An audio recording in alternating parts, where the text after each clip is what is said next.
మీద అదే రోజు సభా సాంప్రదాయాలన్నింటినీ తుంగలో దొక్కుతూ పార్టీ మారినా అని బాహాటంగా ప్రకటించిన శేర్లింగంపల్లి ఎమ్మెల్యే ఆరికపూడి గాంధీని పీఏసీ చైర్మన్ గా నియమిస్తూ మరి ఒక తీర్పు కాదు ఒక ఆర్డర్ స్పీకర్ కార్యాలయం నుంచి అసెంబ్లీ సెక్రటరీకి వచ్చింది.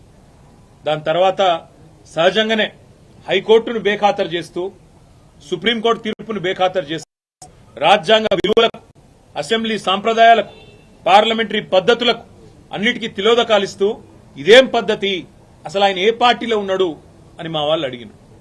అయితే ఎంత విచిత్రమైన పరిస్థితి అంటే ఈరోజు రాష్ట్రంలో మొన్ననేమో నేను మారిన పార్టీ కాంగ్రెస్ పార్టీ విధానాలు నచ్చి మారినా అని చెప్పిన ఎమ్మెల్యే నిన్న మొన్నటి నుంచి నేను బీఆర్ఎస్ పార్టీలోనే ఉన్నా, నేను ఎక్కడికి పోలే, 10 మంది ఇక మాకు తప్పది పదవి గండం పోయితుంది మా పదవి అని చెప్పి కొత్త రాగం ఎత్తుకున్నారు.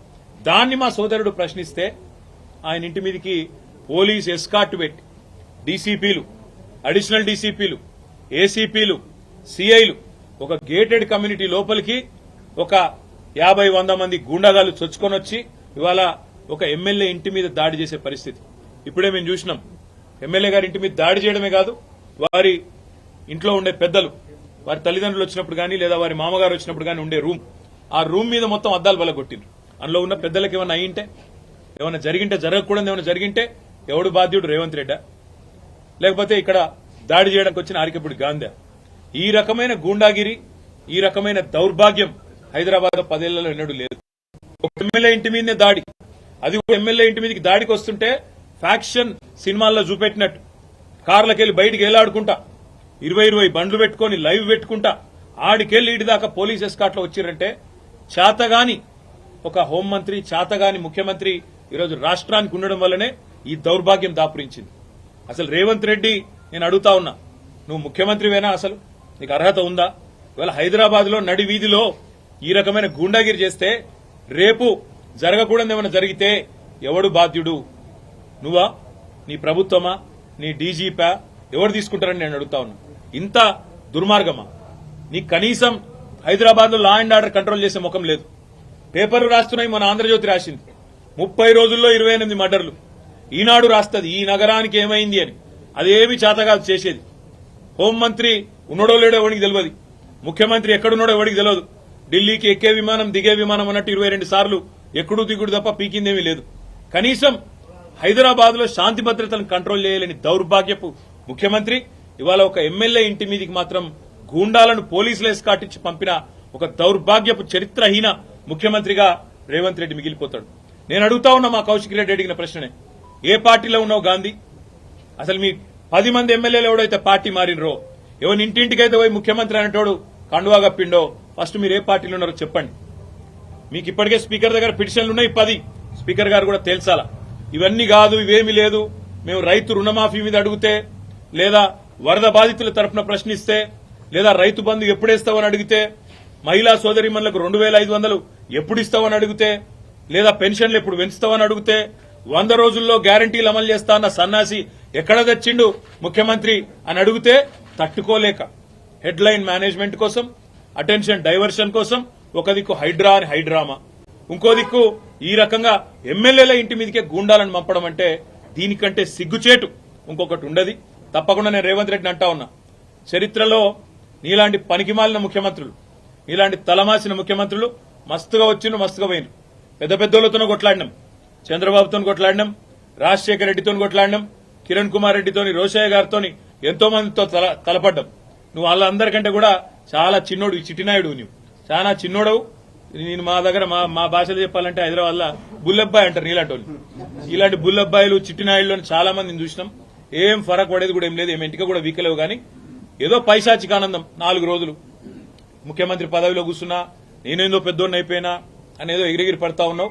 రేవంత్ రెడ్డి గారు అధికారం ఎవరికి శాశ్వతం కాదు. నువ్వు ఒక దుష్ట సాంప్రదాయానికి తెరలేపుతా ఉన్నావు. ఇది తప్పకుండా నిన్ను దహిస్తుంది, నిన్ను వెంటాడుతుంది. రేపు నువ్వు పదవిలోకి దిగిపోయినాక తప్పకుండా నువ్వు ఈరోజు ఏదైతే దుష్ట సాంప్రదాయాలు నెలకొల్పుతున్నావో ఇవన్నీ నీకే చుట్టుకుంటాయనే మాట కూడా నేను వారిని హెచ్చరిస్తా ఉన్నా.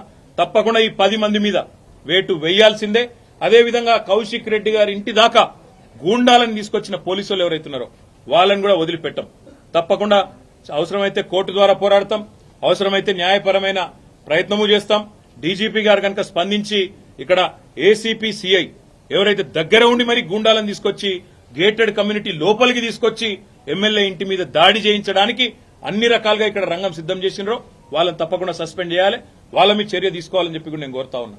ఒకటి మాత్రం పక్కా, నువ్వెన్ని డైవర్షన్ గేమ్లు ఆడినా, నువ్వెన్ని రకాల హెడ్లైన్ మేనేజ్మెంట్లు చేసినా, నువ్వెన్ని రకాల ప్రయత్నాలు చేసినా నిన్ను మాత్రం బీఆర్ఎస్ పార్టీ వదిలిపెట్టది. 6 గ్యారంటీలు ఏమైనా అని అడుగుతూనే ఉంటాం. రైతు రుణమాఫీ ఎప్పుడు చేస్తామని అడుగుతూనే ఉంటాం.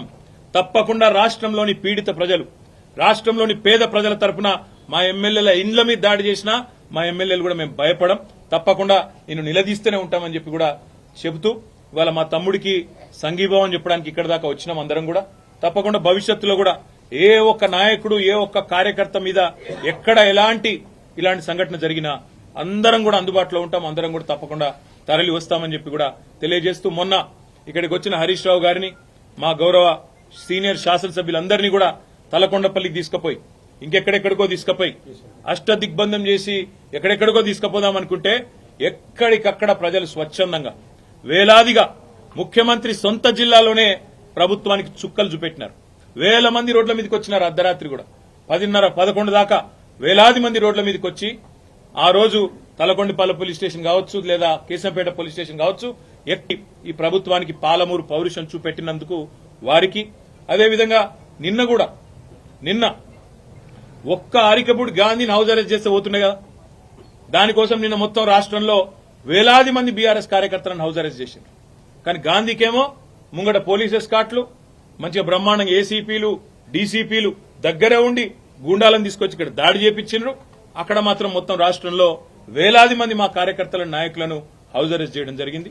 ఇది ఏ రకంగా మంచిదో రాష్ట్ర ప్రజలు కూడా ఆలోచించాలని చెప్పి కోరుతూ, ఈ హింసాయుతమైన పద్దతులు 10 ఏళ్లలో తెలంగాణలో ఎన్నడూ తెలంగాణలో ప్రాంతీయం, మన రాష్ట్రం ఏర్పడిన తర్వాత ప్రాంతీయ భాష పేరు మీద గాని, ప్రాంతీయ తత్వం పేరు మీద గాని ఆంధ్ర తెలంగాణ పంచాయతీలు గాని ఎక్కడ జరగలేదు. 10 ఏళ్ల మా ఆచరణనే దానికి సాక్ష్యం. మేం చెప్పినాం, తెలంగాణ వచ్చిన తర్వాత ఈ పంచాయతీలకు మనకు టైం ఉండదు, అభివృద్ది సంక్షేమం దాని మీదే ఉంటామని చెప్పినాం, అట్లే నడిపినాం. కానీ ఇలా హైదరాబాద్ లో ఈ పనికి మాలిన ముఖ్యమంత్రి నాయకత్వంలో కొత్తగా ప్రాంతీయ తత్వాన్ని కూడా రెచ్చగొట్టే విధంగా చిల్లరమల్లర ప్రయత్నాలు చేస్తా ఉన్నారు. ఇవేవి చెల్లవు రేవంత్ రెడ్డి. నువ్వెన్ని రకాల డైవర్షన్ గేమ్లు ఆడినా నిన్ను వదిలిపెట్టాం. 6 గ్యారంటీల అమలు మీద పట్టు పడతాం. ప్రధాన ప్రతిపక్షంగా నీ పార్టీ సంగతి కూడా తప్పకుండా ప్రజాక్షేత్రంలోనే చెప్తామని చెప్పి నేను తెలియజేస్తాం. Thank you. కేటీఆర్ గారు సమాధానం చెప్పండి.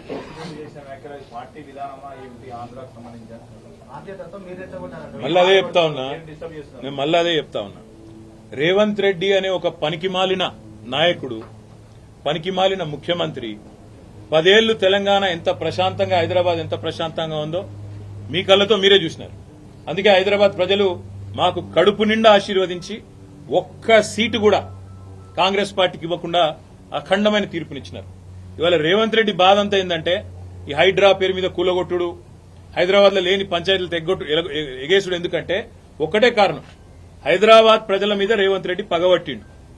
నాకు ఒక్క ఓటేయలే, ఒక్క సీటు ఇయ్యలే, నన్ను పనికిమాలిన వాడని చెప్పి హైదరాబాద్ ప్రజలు భావించిండ్రు అని చెప్పి పగబట్టి ఇవాళ లేని పంచాయతీలు పెట్టి ఒక చిల్లరమల్లర ప్రయత్నం చేస్తా ఉన్నాడు. ఒకటి మాత్రం పక్క, మేము ముందు చెప్పినాం, ఇప్పుడు కూడా చెప్తా ఉన్నాం, తప్పకుండా హైదరాబాద్ లో ఉన్న ప్రజలందరూ మావారే. కేసీఆర్ గారు ఈనాడు కాదు, తెలంగాణ రాకముందు చెప్పిండ్రు, తెలంగాణ వచ్చినాక చెప్పినారు. ఇక్కడ ఏ ప్రాంతీయ తత్వం గాని, ప్రాంతీయ ద్వేషం గాని, టీఆర్ఎస్ 10 ఏళ్ల అధికారంలో ఉంటే ఎన్నడూ ఒక చిన్న సంఘటన, ఒక చిన్న ఎఫ్ఐఆర్ గాని, ఒక చిన్న దాడి గాని, ఒక చిన్న ఘటన కూడా జరగలేదు ప్రాంతీయ తత్వం మీద. ఇప్పుడు కూడా ఉండదు, ఉండబోదు. తప్పకుండా మరి గాంధీ చేసిన వ్యాఖ్యలు కూడా ఒకసారి పరిశీలించాలని నేను కోరుతా ఉన్నా. కౌశిక్ రెడ్డి మీద నోటికొచ్చినట్టు బూతులు మాట్లాడడం, నోటికొచ్చినట్టు కౌశిక్ రెడ్డి గారి కుటుంబాన్ని తిట్టడం, బజారు భాష మాట్లాడడం, ఇదేనా రేవంత్ రెడ్డి నేర్పుతున్న సంస్కృతి అని చెప్పి కూడా నేను అడుగుతా ఉన్నా. తప్పకుండా మా పార్టీ పరంగా మాత్రం 100% ఈ ప్రభుత్వాన్ని మాత్రం వదిలిపెట్టాం. ప్రజలకిచ్చిన హామీలు తప్పకుండా నెరవేర్చేదాకా ఎంబడబడతాం అనే మాట మళ్ళీ ఒకసారి చెప్తాం.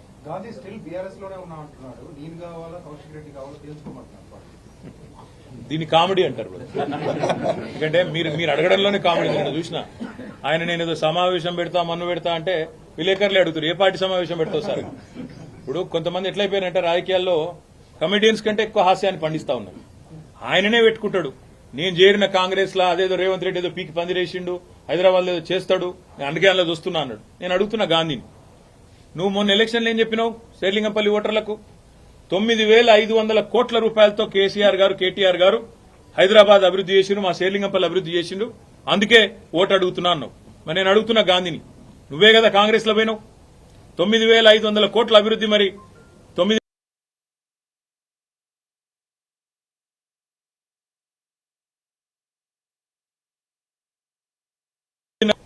ఎందుకు అలా దానికి